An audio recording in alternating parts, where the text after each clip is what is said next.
Pour finir ce chapitre sur les structures linéaires, il nous reste à voir comment la STL en C++ met en œuvre ces trois types de données abstraites que nous venons de voir, la pile, la file et la file de priorité. Elle le fait sous la forme de container adapters, c'est-à-dire de conteneurs qui vont utiliser un des conteneurs que nous avons vus précédemment, donc tableau, liste chaînée, deck, etc. Mais qui vont fournir une interface spécifique au type de données abstraites, pile, file ou file de priorité. Et dans la STL, elle s'appelle évidemment en anglais Standard Stack pour la pile LIFO, Standard Queue pour la file FIFO et Standard Priority Queue pour la file de priorité. Regardons-les dans cet ordre-là. Donc, le Standard Stack met en œuvre le type de données abstrait pile. Ce qui veut dire qu'il va fournir comme méthode un ensemble assez restreint. Donc, empty size qui nous dit si le conteneur est vide et combien il y a d'éléments dedans. Push et mplace qui permettent d'ajouter un élément au sommet. Alors, push, c'est par copie. Mplace, c'est en le construisant directement en place, comme partout ailleurs dans la STL. Top qui permet d'accéder à l'élément au sommet par référence, donc on peut le modifier. Et pop qui permet de supprimer l'élément au sommet. Alors, les paramètres génériques de stack, c'est T et container. Alors, T, c'est évidemment le type de données qu'on va stocker dans notre pile. Mais container, eh bien, c'est le conteneur concret qui va être utilisé pour mettre en œuvre cette pile. Alors, on peut mettre le conteneur qu'on veut, on peut même écrire nous-mêmes un conteneur qu'on va donner à pile et lui demander de l'utiliser. Mais il est important que ce conteneur mette en œuvre toutes les opérations en fin de conteneur. Donc back, pushback, mplace back, pop back, et puis évidemment aussi empty et size. Parce que notre standard stack, en fait, quand vous allez faire empty, elle va appeler la méthode empty du conteneur. Quand vous faites size, elle appelle la méthode size du conteneur. Quand vous faites push, elle va utiliser la méthode pushback du conteneur. Mplace appellera mplace back, top appellera back, et pop appellera pop back. Ce qui veut dire que parmi les conteneurs de la STL, on a le droit d'utiliser une standard list, un standard vector ou une standard deck. Et par défaut, si vous ne le spécifiez pas, il utilisera une standard deck.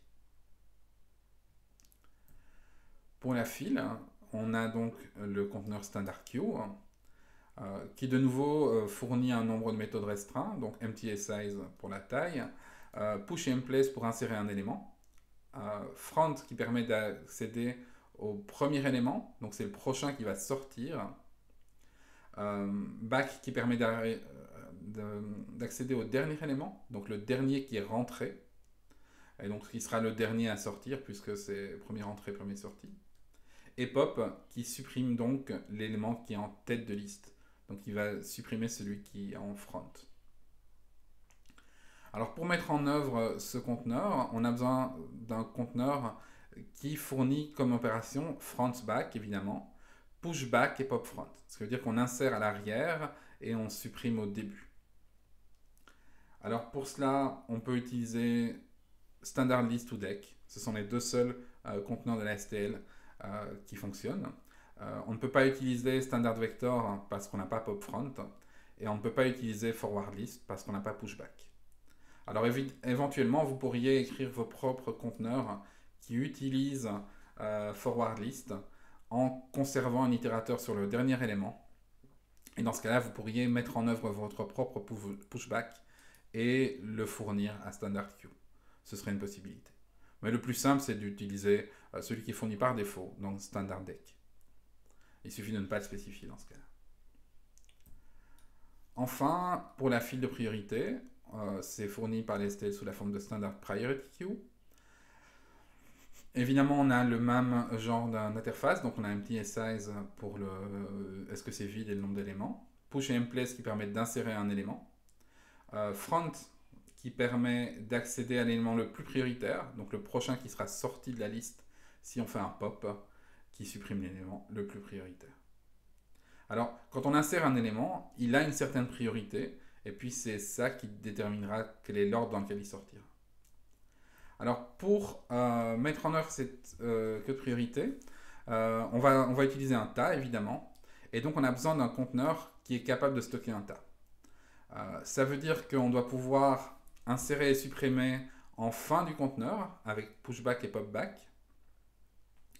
Et on doit être capable de maintenir le tas. Pour ça, on va utiliser les fonctions de tas de la STL, donc push heap et pop heap. Et pour cela, on a besoin d'un random access iterator sur notre conteneur.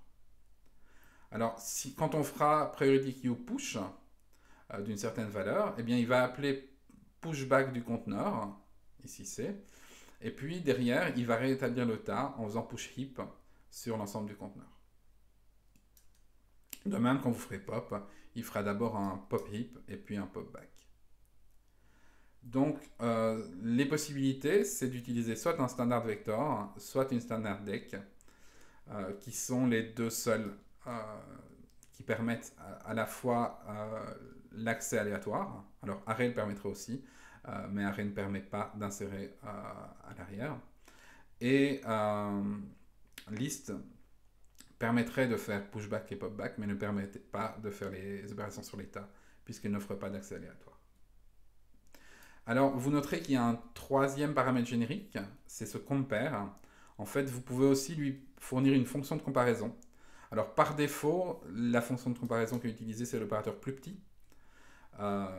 Et cet opérateur plus petit nous permet de définir quel est l'élément le plus prioritaire, donc le plus grand. Donc, vous devez fournir une fonction de comparaison qui met en œuvre un plus petit, qui correspond au fait que vous allez sortir le plus grand. Que le plus grand sera le plus prioritaire. Donc il faut faire attention quand vous écrivez vous-même une fonction de comparaison, c'est à l'enfer. Et cela conclut notre chapitre sur les structures linéaires. À partir de la semaine prochaine, nous commencerons le chapitre 5 qui s'intéresse aux arbres.